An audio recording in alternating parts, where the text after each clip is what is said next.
It's a high drive, center field. Beer leans back.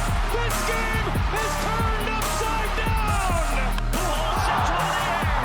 It's deep to left. Taylor's back at the wall. It's 700.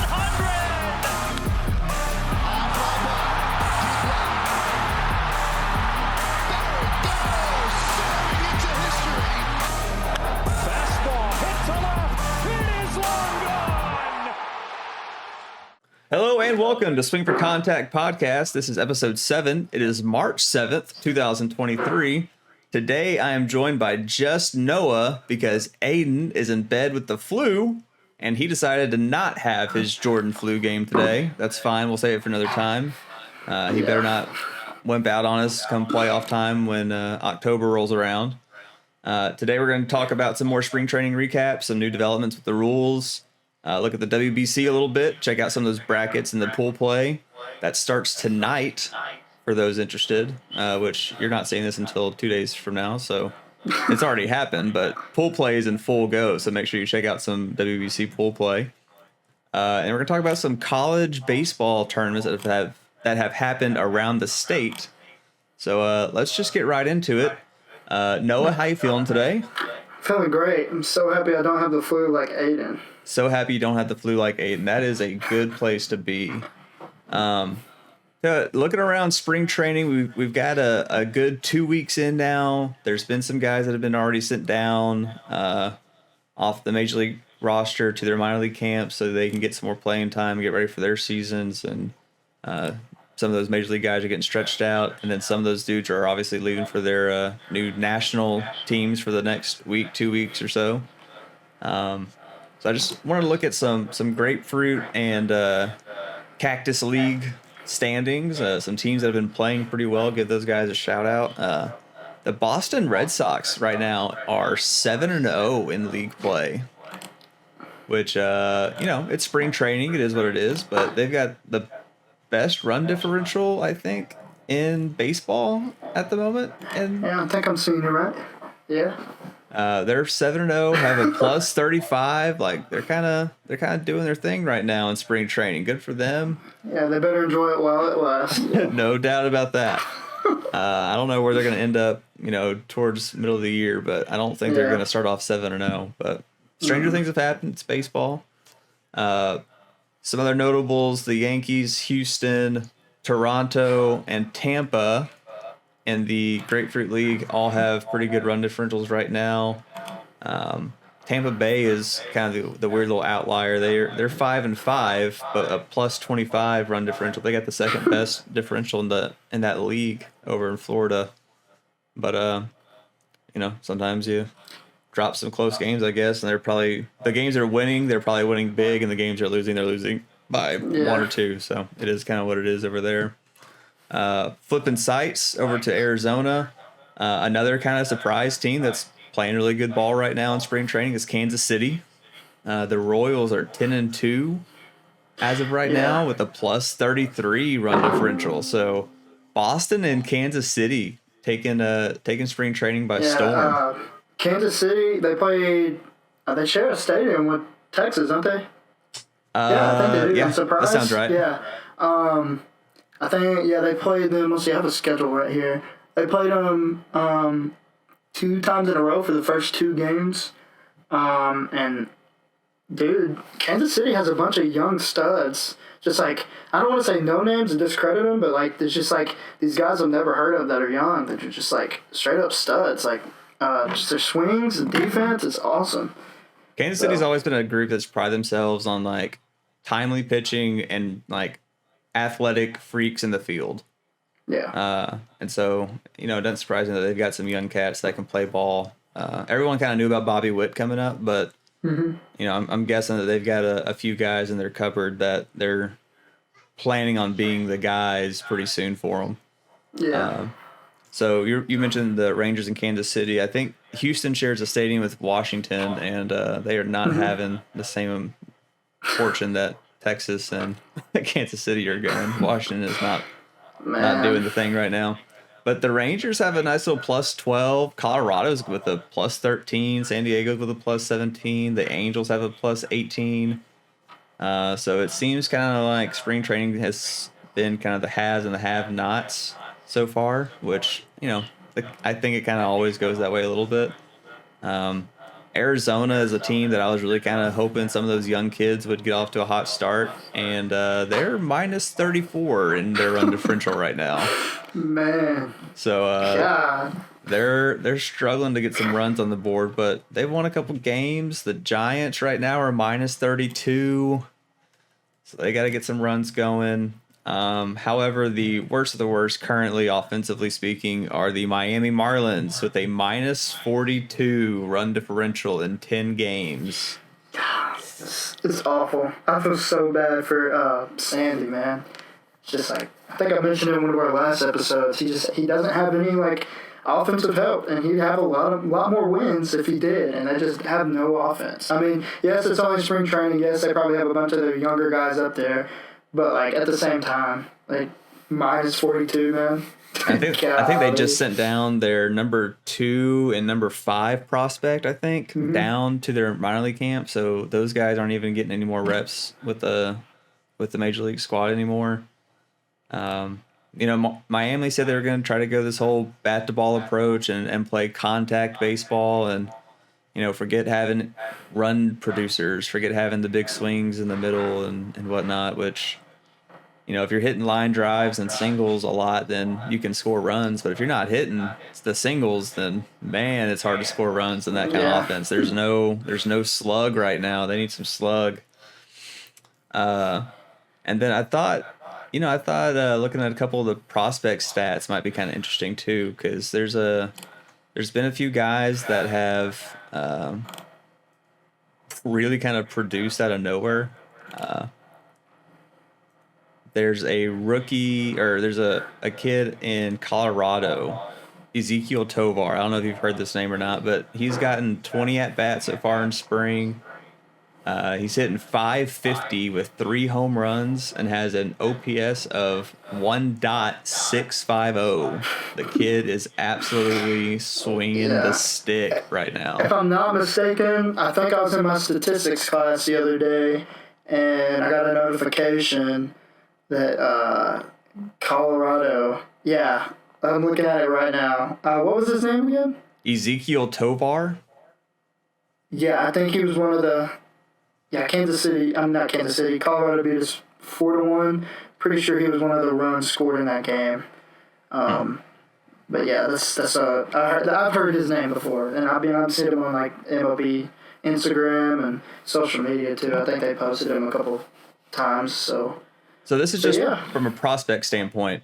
Tovar has the most total bases by any prospect. The next closest is the Cespedes younger brother for the White Sox, and he has 8 less total bases. So, basically Tovar's got 2 home runs over everyone. Yeah. He's just killing it.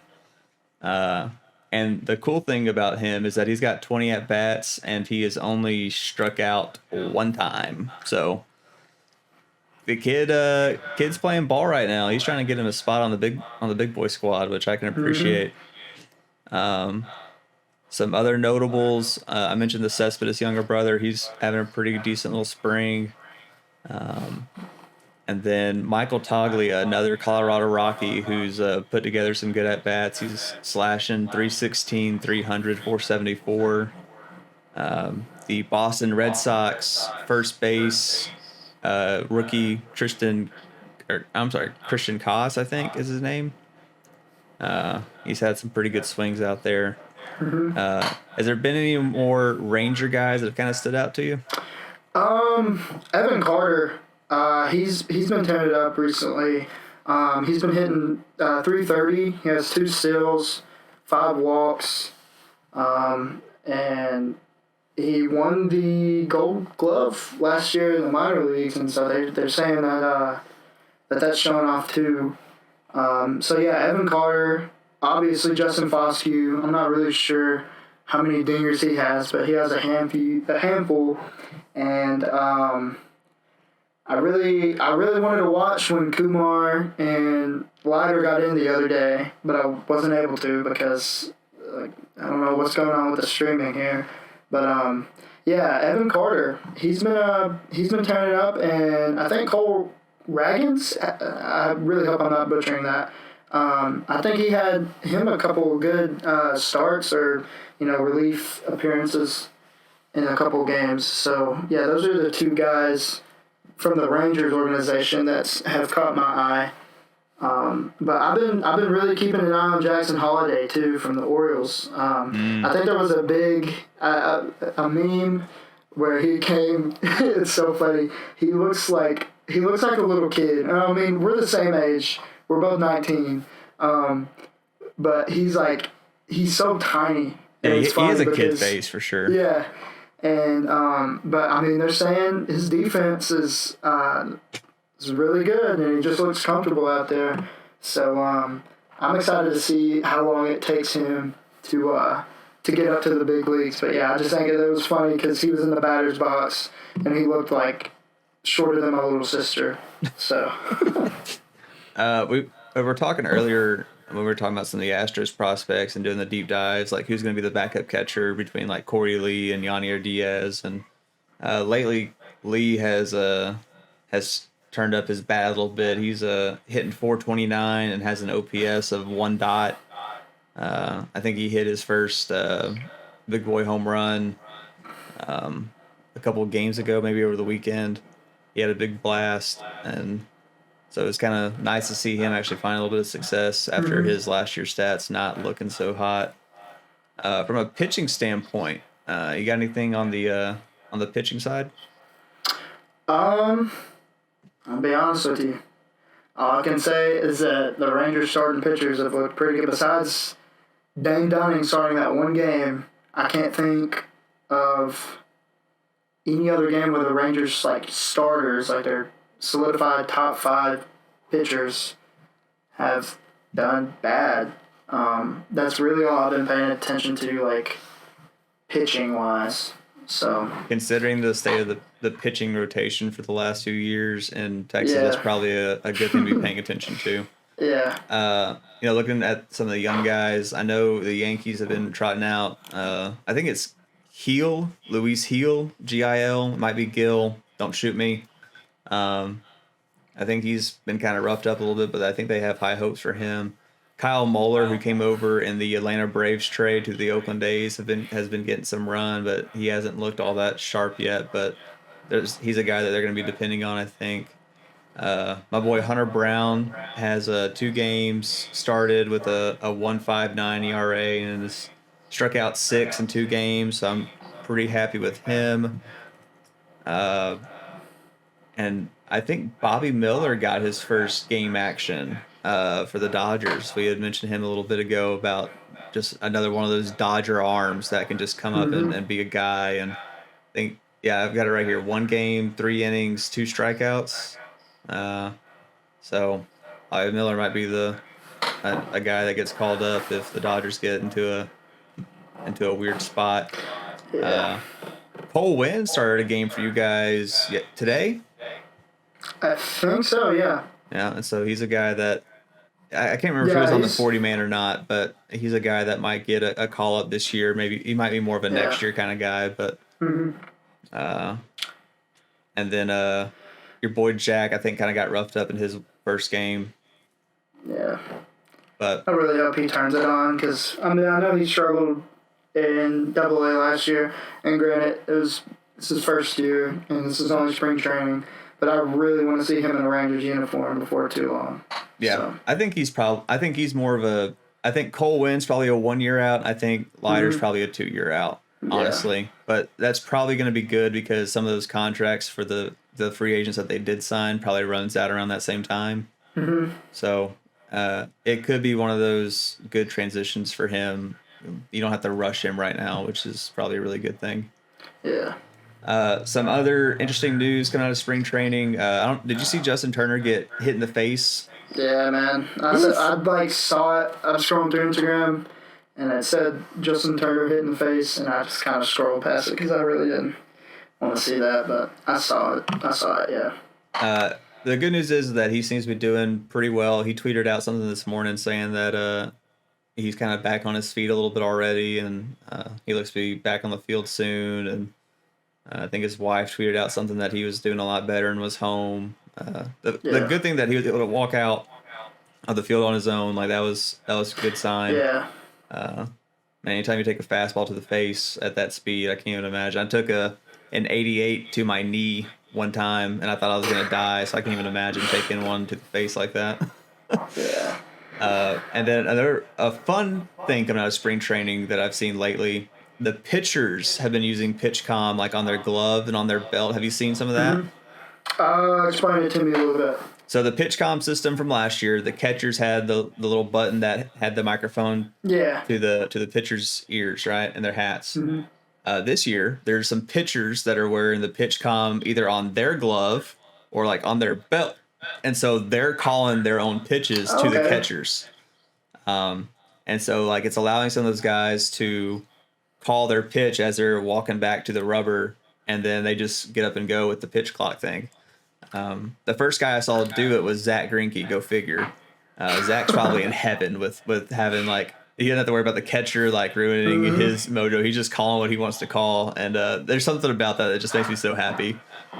Just Zach Greinke's one of those dudes, man. But he's wearing it like on the back side of his glove, like between the fingers. And so there's a great shot of him like catching the ball, walking up, pressing a button, looking in, and then picking a guy off at first. And just like it's classic Zach Greinke. I've seen a few other guys do it too. But I thought it was really cool seeing some of the pitchers take that. The weird thing, like, I don't think it's one of those things you want to hand out to every pitcher, obviously. Mm-hmm. From an organizational standpoint, there's probably very few guys that catchers and managers want to just relinquish that ability to. For sure. But, you know, Greinke's probably one of those guys that can handle it and probably kind of, at this point, is going to demand it, I think. I don't really know on the Astros squad who's going to try to overrule Maldonado. The only guy I could think of in the past would be, like, Verlander, but, you know, he's not around. Mm-hmm. I think everybody else is just like, whatever Maldonado calls, we're throwing. For sure. From a Ranger standpoint, is there anybody that you think might be wearing the PitchCom as the pitcher? I mean, obviously DeGrom. Other than that, I think if Eovaldi can kind of prove himself, if you know what I mean. Yeah. I think he might be one of the ones to do it. But other than that, I think it's just DeGrom. So. Because, I mean, Jonah Heim, like, I know he's a really well regarded in terms of like framing and blocking and like a technician behind the plate. I don't really know. And they're all professionals. Like, don't get me wrong. Like, obviously, they're all elite at this kind of stuff. But, like, in terms of game planning and pitch calling and sequencing and reading batter tendencies, like, you know, where does he kind of fit maybe in the major league scale of that? And I don't know the answer. I'm kind of asking. What's your kind of thought on Heim as a mental guy behind the dish? I think he's really smart back there. Like you said, he's a great framer, great defender, and I think he'd adjust to, you know, pitchers having that pretty well. I mean, I think he'd do all right with certain pitchers is what I was trying to say. So I could see a guy like DeGrom, obviously. Another one that comes to mind maybe is Perez, because he's been around the block a little bit. Yeah. And I'm guessing him and Heim kind of already have a pretty good relationship back there. So, I don't know. I think it's interesting to see, like, if more pitchers start to use it in spring and if it carries over into the season. So, just something to kind of be on the watch for. One thing I wanted to bring up, I don't remember if we brought it up last week or if it even happened before our episode last week. My man Max Scherzer, seeing those clips of him with the pitch clock, how he's cheating it, is so funny. It's great. It is so funny. It's like, what is it? He'll like get up, and the batter only gets one timeout per at bat, and so he'll run the clock down. They'll call timeout. He'll get right back on, and as soon as they get in the box, he can pitch the ball. And so we're going to see him doing that a lot, and I think it is hilarious. It is awesome. I think Scherzer has basically been, I don't know this, but it just seems like he's been asked by, like, the Players Association to, hey, Max, take your crazy streaks and like see how far you can push the gray area on this stuff and just like see what happens. Yeah. And I think he's just how much can I get away with before somebody like actually calls me out on it? Because there's with him holding it and then throwing a quick pitch, getting the timeout, and then burning it. Because as soon as the batter gives his eyes, you can throw the pitch. And so, like, another thing that I think is interesting, he brought up in a press conference, like, what is 0 on the pitch clock? And at first I'm like, Max, what are you getting at? Like, what are you talking about? And then I started thinking about it. I'm like, you know what? A guy like Cueto with the shimmy, a guy some of those dudes that do the funky release stuff where they're bringing their leg up and turning, Nestor Cortez comes to mind. You know, like if you bring your knee up at 0.5, and then you shimmy and you turn and you're doing some of the stuff that those guys kind of do sometimes, like Max might have a point. Like, what is 0? Like, how much can you kind of get away with once you bring your leg up? Because the rule just, I think, is about the leg kick. And so another thing to just kind of be on the lookout for with that, I think the stolen like there's been some more aggressive base running happening so far, which I think is cool. And then we had our first instance. We talked about it last time. We had our first instance of the left field shift. Did you see this? Yeah, poor Gallo, man. See your boy Just Gallo, can't catch a bro. break, man. Oh man. Which, I saw that and I thought it was pretty funny. I went in and looked at Gallo's like spray charts and whatnot, and it seems like he hits the ball on the ground pretty much extensively pull, but like he has a lot of flare shots and bloopers to left field. Like he hits the ball in the air to left a handful of times, probably more than you would feel comfortable about shifting that guy over to consistently. Part of me was just like, I wonder if just from a defensive perspective, they just wanted to practice it and look at it and see what happens. And Gallo is a good one to practice it against, but like, man, that's such a huge hole over there if they get a fly ball. Now, if you get the ground out, good job, but man, that fly ball scares me. All right, let's shift gears real quick. I do want to plug this. We're kind of in the middle of our list here. Make sure you head over to swingforcontact.com if you have not done so already. On the homepage, there's a little gold box that has a subscribe list to it. If you put in your contact information, your email, you'll get a newsletter. You'll sign up for our newsletter. And in your first one, you'll get a 20% store discount code for your first purchase at the new SFC Media store, where you can buy this hat or maybe our new Yordan Alvarez "This Game is Turned Upside Down" shirt. There's some other merchandise, some mugs, some tumblers, and new shirts coming soon. Noah, I think you just picked up a sticker for that laptop we've been taking around campus. I just showed it off on the camera. Yeah, there we go. And so, if you want to help support the show a little bit and maybe get a discount on your first purchase with us, just go to the website and sign up for that newsletter. Use that promo code and get you 20% off. All right, let's shift gears to the WBC for a second. Actually, this is... Oh, you know what? Hold on, pause. Before we go to WBC, MLB News article came out with their Cy Young dark horses and their MVP dark horses. And so I just thought some of the names on here were kind of interesting. I just kind of want to run through it before we moved on. So on their MVP list, sophomore season, Adley Rutschman, catcher for the Orioles. I did. You wanna say this next name for me, because I'm not gonna be able to say it. Masataka Yoshida. Yeah. He's gonna butcher it, man. Wander Franco, which the ceiling is there. The floor hasn't exactly shown quite where I think he needs to be. Your boy, Corey Seager. I'm telling you, with the ship gone and the way he's been hitting the ball in spring training, who knows, man? Who knows?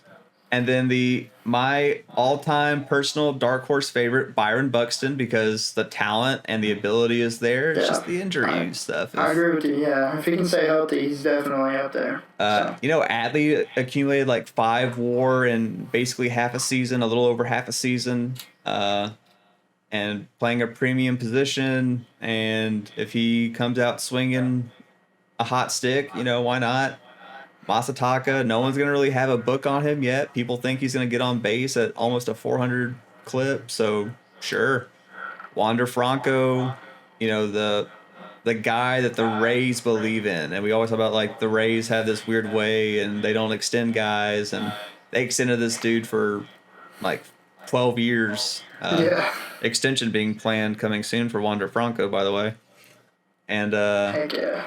Corey Seager obviously signed that massive deal last year, had kind of a weird year in Texas, showed some good flashes, but just never quite got to Corey Seager standards.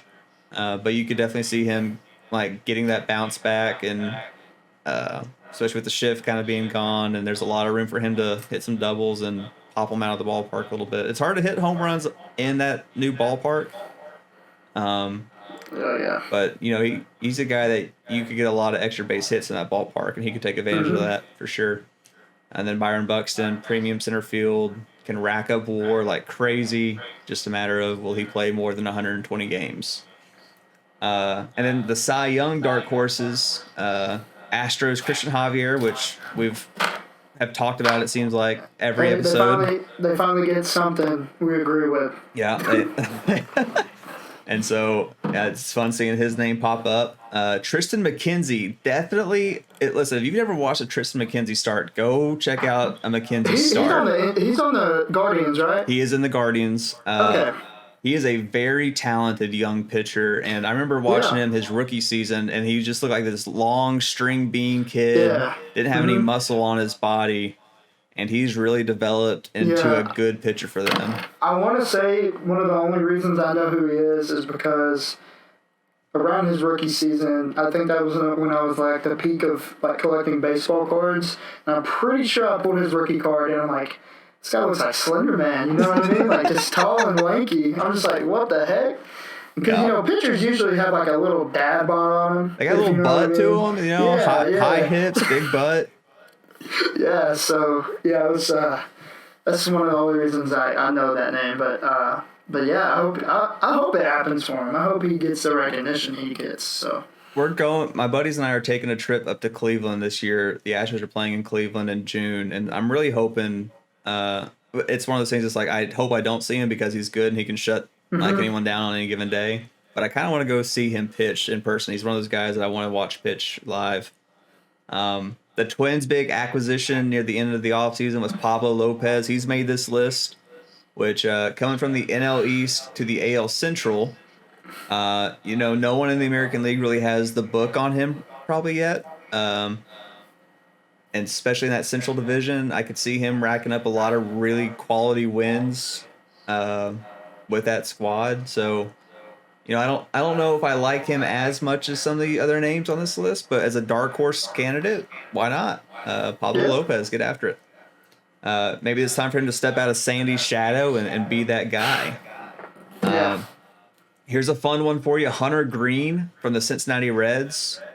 Kind of like Tristan McKenzie. Not a lot of people watched a lot of Reds baseball because they've been kind of not showcasing those teams, and it's been kind of a bad squad, and the owner has said some really questionable things about their fans and their team and whatnot, which sucks. But Hunter Green has one of those live 100-mile-an-hour easy fastballs, it seems. And if he finds a groove for a few starts in a row, like he could be a guy that can rack up a lot of good quality starts for him. And then here's a fun name from the AL West, George Kirby, which gotta admit, he's really fun to watch. He's good, man. He's really good, and I remember watching him do some damage against the Astros, and it's hard to do damage to that lineup, and he's done it before. One of those other really young, good arms in that Seattle rotation. You got anything to add on Kirby? Yeah, he does damage, and I don't like to see him. It's just kind of like that. Seattle became really good, really fast, and he's one of the main pieces of that team. One of like the main pieces of that core that made him good.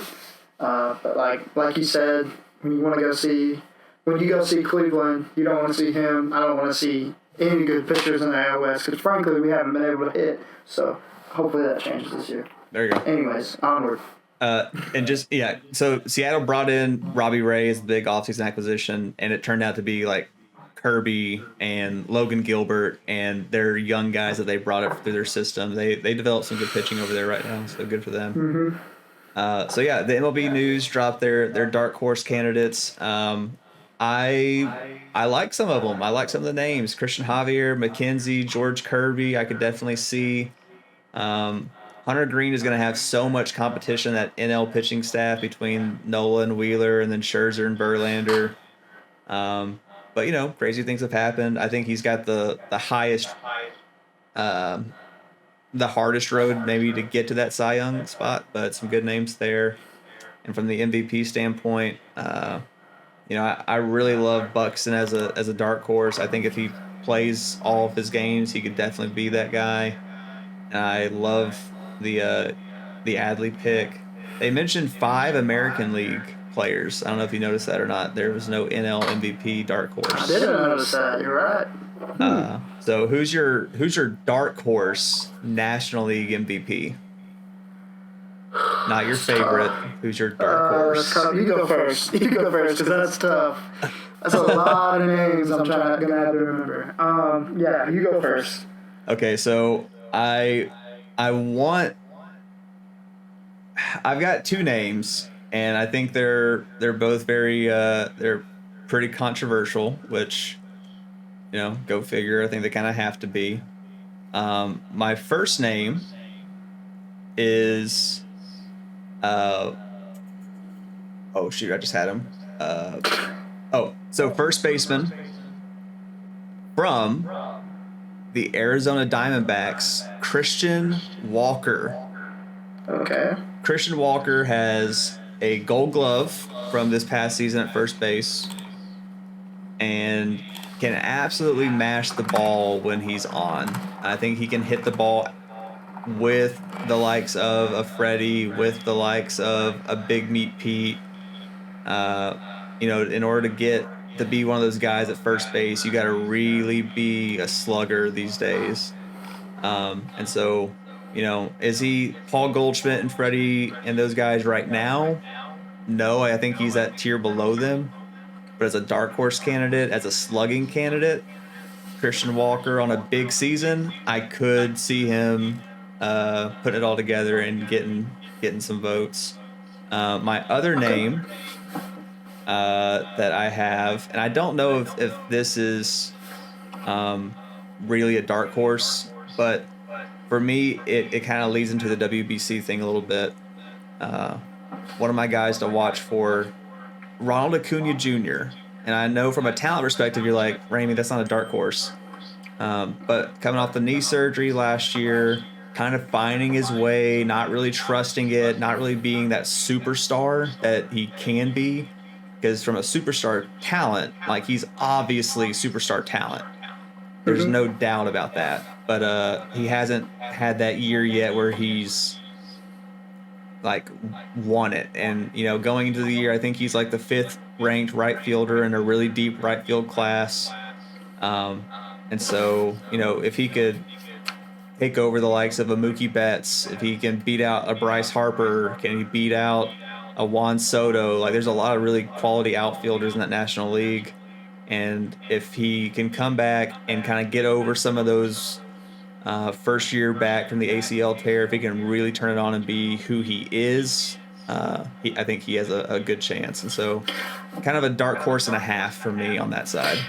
No, yeah, I can get behind the Acuna because, like you said, before that ACL tear, he was a face of baseball. Yeah. Actually, he was a face of baseball if you really sit there and think about it. And then when he got that knee injury, I could even tell that his name was kind of fading out of my mind, if that makes sense. And then when he comes back, I'm like, okay, he's back, but he hasn't really turned it up all the way like that we can see. Maybe the knee's holding him back, maybe not. But as for me, I'm just sitting here thinking there's a lot of like when you think about it, dark horse names. Would it be I might get made fun of for this, but would it be funny, or would it be cool enough for me to say Jazz Chisholm Jr. in Miami for a dark horse? Yeah. I mean, he's got the speed. He wins Gold Gloves. We'll see how his transition to the outfield goes. Maybe that makes him somewhat like a better all-around player to show that he can, play both positions. I don't know. We'll see. But yeah, maybe a little bit of. If Chaz goes off and hits if he has like a 30-30 season, and he for whatever reason he becomes a run producer, they hit him like number 3 or 4 in their lineup instead of 1 or 2, and he starts driving in like if he drove in 100 runs and went 30-30 in the middle of that order while playing like a premier center field defense. Stranger things have happened. Why not? I like it. That's a good one. Heck yeah. All right, so let's go to the World Baseball Classic real quick. So pool play, like we said, starts up today. I will not have this episode out today. This is probably more of a Thursday upload, probably, maybe even Friday. So we'll be neck deep in pool play. But the first games are happening tonight. And so wanted to go ahead and get kind of y'all's pool play predictions. I've got Aiden's written down. I've got mine. You went ahead and wrote yours down. So just real quick to recap, Pool A, you have the Chinese Taipei, the Netherlands, Cuba, Italy, and Panama. Okay, so who out of Pool A is your winner in that pool? Obviously Cuba. I mean, who else? I have the Netherlands as a runner-up, but who else? Yeah, I agree. I think all three of us have Cuba. Aiden also has Cuba. The Cuban player I think to watch for is Luis Robert / Luis Robert from the White Sox. He's another one of those guys that kind of fits that. He might go off with the stolen base thing and go hit him a 20-20, 30-30 kind of year. He has that kind of potential, and just a matter of him being healthy and on the field the whole time. But Cuba, for all three of us, is the winner. Who's your runner-up? I had the Netherlands. Okay, so just because from a standpoint, I was looking at the rosters here. Let me see if I can pull it up real quick.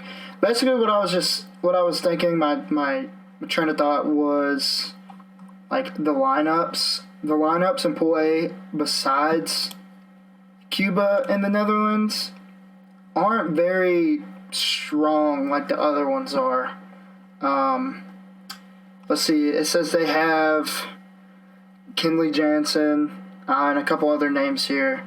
But yeah, I don't see Italy or Chinese Taipei or Panama making any noise.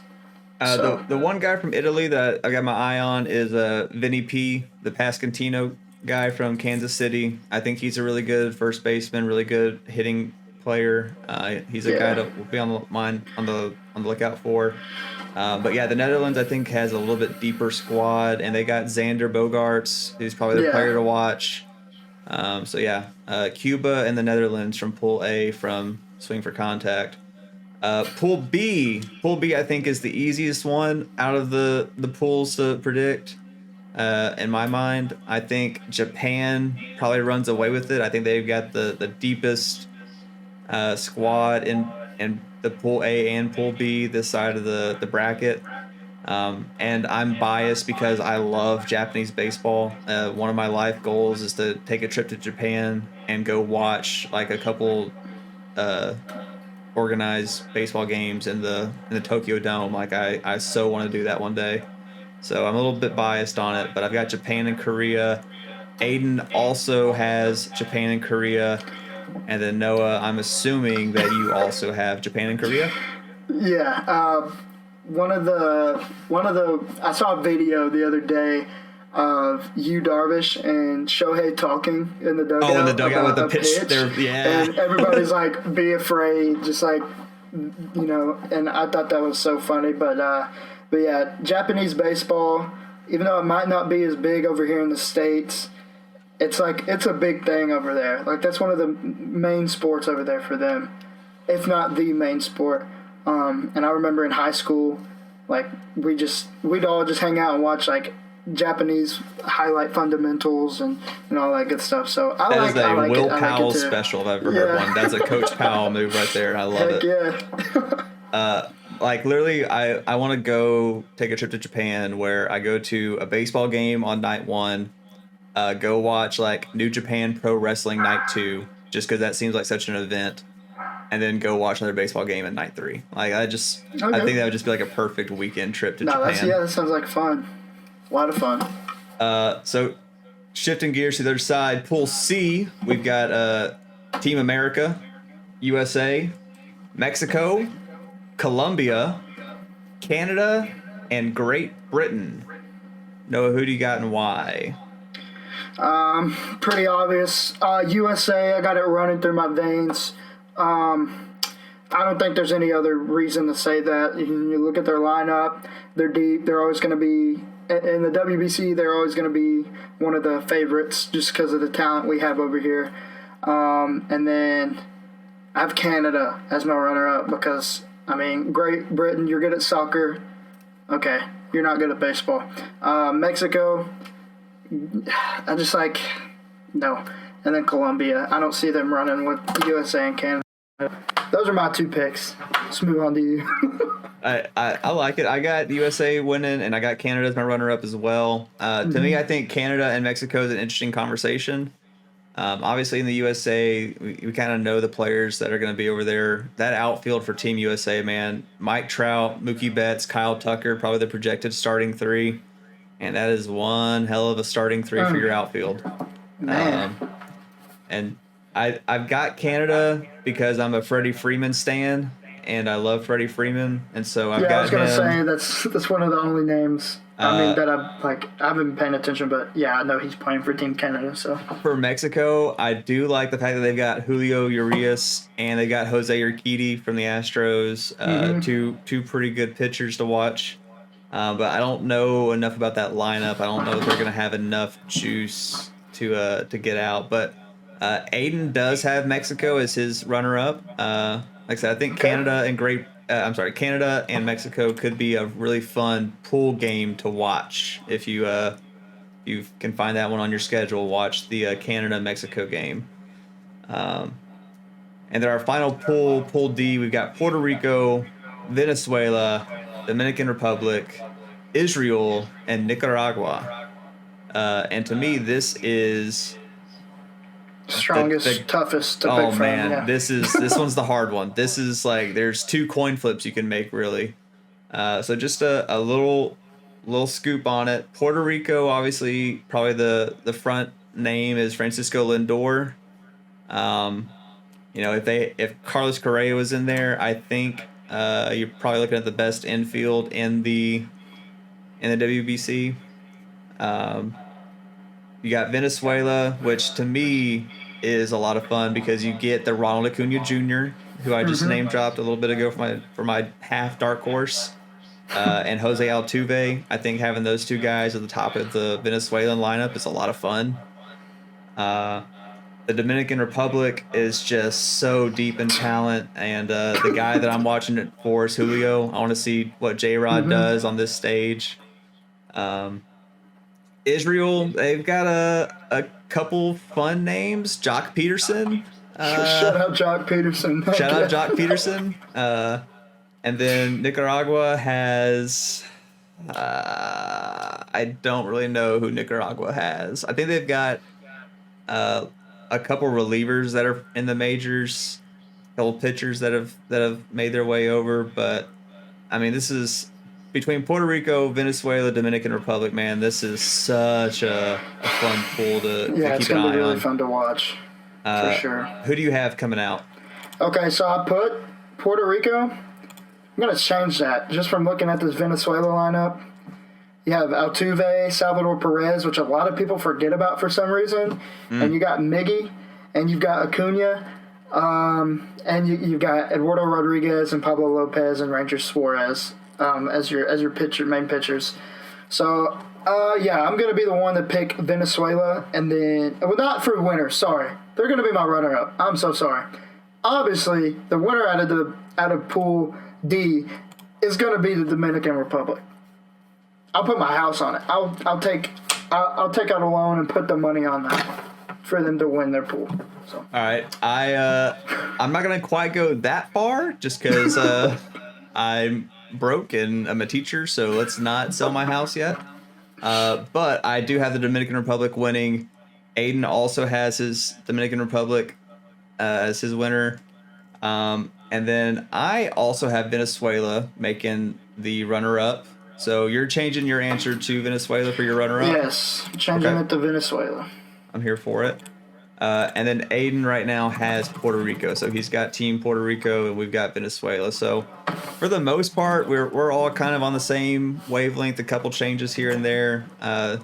So just how I kind of mentioned the Mexico and Canada game is interesting. The game to circle out of Pool C. I think the Puerto Rico-Venezuela game, to me, that can decide who's going to move on. And next week we'll talk about the bracket when we kind of actually know what teams are going to make it out of pool play. But, I just wanted to kind of give the WBC a little bit of love real quick as the games get going and get our thoughts on the pool play, because pool play, I think, is a underrated part sometimes of this thing. We take it for granted, but there's going to be a lot of fun baseball games happening very soon. Oh, yeah. So, real quick, we'll close this thing off with this note. In the state of Texas, we've had two big kind of college baseball tournaments happening. One here in Houston, the Shiners Medical Classic, that featured Louisville, Texas Christian, Texas A&M, Rice, Texas Tech, and Michigan. And then up in Frisco, where the Rough Riders play, correct? Mm-hmm. Yes, sir. So the Rough Rider Stadium there in Frisco had a tournament with Ohio State, Oklahoma, California, and Mississippi State. So those were both kind of going on at the same time. Noah, why don't you give me the quick rundown on the Frisco Classic?